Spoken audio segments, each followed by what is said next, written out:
So hello everyone. I hope current affairs आपने किया होगा। So today is 4th of December. आज के टॉपिक्स देखते हैं न्यूज़पेपर के, और इन सारे टॉपिक्स का डिटेल डिस्कशन आप मेरे सेशन में देख सकते हैं। My name is Saurabh Pandey.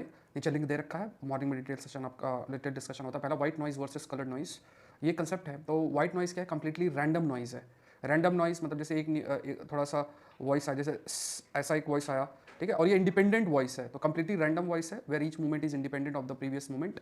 तो उसे हम व्हाइट नॉइस बोलते हैं। कलर्ड नॉइस क्या है? ये रैंडम है बट हैज़ अ मेमोरी, मतलब it is influenced by the past value, जो साउंड आ रही है। इसका पैटर्न भी है, कोरिलेशन है टाइम के साथ। तो ये फैक्ट थोड़ा सा याद रखना है। Then we have GQ-3 rocket. ये डेवलप किया गया है by landscape, a private Chinese company.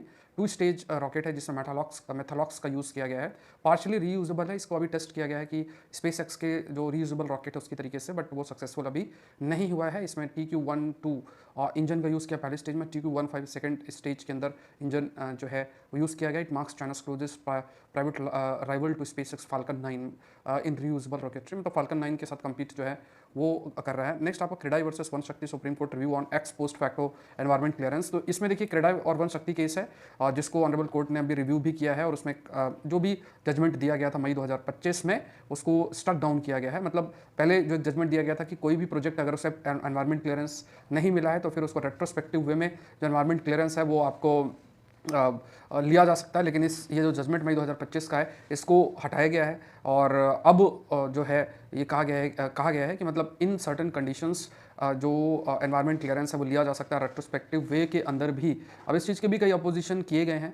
कहा गया है कि अगर इस टाइप से स्टेप लिया जा रहा है, या फिर अगर आप जो एनवायरमेंट क्लियरेंस है उसको अगर आप रेट्रोस्पेक्टिव वे में इंप्लीमेंट करेंगे, तो कहीं ना कहीं जो एनवायरमेंट इम्पैक्ट असेसमेंट का या एनवायरमेंट लॉस का जो रोल है, that is also going to be affected. तो जो भी एनवायरमेंट क्लियरेंस है उसका अगर लीगल फ्रेमवर्क आप देखते हैं तो एनवायरमेंट प्रोटेक्शन एक्ट 1986 हो गया। इसके अलावा environment impact assessment notification of 1994 और 2006, ये लीगल बेसिस आपका बन जाता है। फिर एक टॉपिक आपके लिए है, दैट इज बेसिकली अर्बनाइजेशन के कंटेक्स्ट में है। तो इसमें कहा गया है कि आजकल जो सिटीज़ हैं उनकी जो अलग अलग इंडेक्स हैं, UN habitat city prosperity index, global liability index, city resilience index, बहुत सारे इंडेक्स हैं। अब उन इंडेक्स में multiple criteria, infrastructure, quality of life, equity, environmental sustainability, बहुत चीज़ें देखी जाती हैं। बट जो चीज़ नहीं देखा जाता है कि कौन से सिटीज़ क्या वो एक्सट्रीम वेदर जो है क्या उसको फेस कर सकते हैं कि नहीं फेस कर सकते हैं, वो एक एस्पेक्ट है। और उस कंसिडरेशन को लेके जो सिटीज़ को नापना चाहिए, मतलब कि किस प्रकार की लिविबिलिटी एग्जिस्ट कर रही है, वो चीज़ नहीं देखी जा रही है। और इसमें कई सारी ऐसी सिटीज़ हैं, श्रीलंका, इंडोनेशिया, थाईलैंड, फिलीपींस के हाल में ही, कि उनमें एनवायरमेंटल इंपैक्ट बहुत ह्यूज रहा था और